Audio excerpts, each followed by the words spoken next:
Alstom is considering a $16.9 billion offer from the US firm General Electric for its energy business, but the French firm said it will also be open to a rival bid from the German firm Siemens, which is also interested in its power turbines business. Siemens has said it would make an offer if it were allowed access to Alstom's books. Both bidders have already met the French president to discuss their offers. France's economy minister has also said the government would block any deal it sees as unfit. This part of the studio is definitely going French. Here's Yannick against le coin français. Exactly. Is that good? Bonjour encore une fois. Right. Alstom, what's going to happen with that, do you reckon? Well, I think the government have to do a bit of posturing. You know, they have to show to people in France that they are still involved in economic matter. Having said that, personally, I don't think it will change a lot. The government, and especially Arnaud Montebourg, favor the offer of Siemens. Probably even Siemens made an offer on the request of the French government. Having said that, both the board of Alstom, the CEO of Alstom, seems to be really much in favor of GE. And so far, it's the offer that makes the most synergy and make the most sense for shareholders. Okay. We've got that. All the pharma stuff going on and, yes, and so on. We've got VW and Scania. Yeah. All right, we've talked a lot about that this week. Let's just talk about, is there any activity likely for the emerging markets as this kind of mania catches on? Perhaps? Well, as you see, I mean, right now in 2014, we see all those big M&A or big asset swaps or extremely big deals within the developed market. One of the reasons is the fact that a lot of those deals are not really in terms of trying to boost growth for the company, but how to reallocate the cash. A lot of American companies have cash abroad that need to be allocated, and like by doing those kind of transactions, they can do some cost cutting and create some synergy.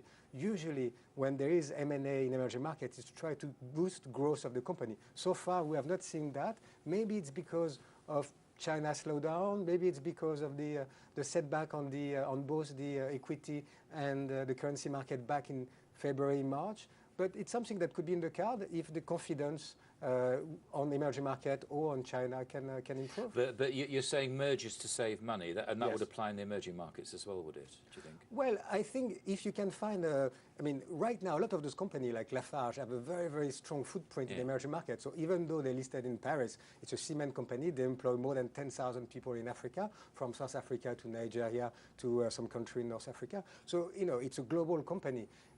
In terms of financing, for example, if you look at the deal between Pfizer and AstraZeneca, one of the reasons why the American company is so interested is to be a tax, you know, to be a tax resident in UK, tax domicile in UK, in order to have a much lower tax rate from 27% to probably 20%.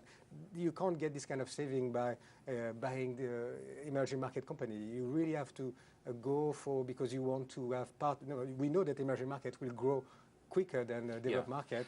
And the fact that those emerging markets grow, even though money might be slightly more expensive to get into them, does that counteract it, and therefore you'd go for that kind of growth? I mean, at the end of the day, after you do all the easy peak, all the, you know, after, you know, when you allocate your cash and you go for all the easy peak within the developed market, you will have to go for growth, because a company will need to grow in order to keep, I mean, to justify the multiple. I mean, the multiple on the stock market in States, especially but in Europe as well, is quite high. Companies need to show to the investor that they're able to grow. And right now, the growth will come from emerging market. Okay. Are you looking at any other sectors where we're going to see some suspicions of mega mergers happening?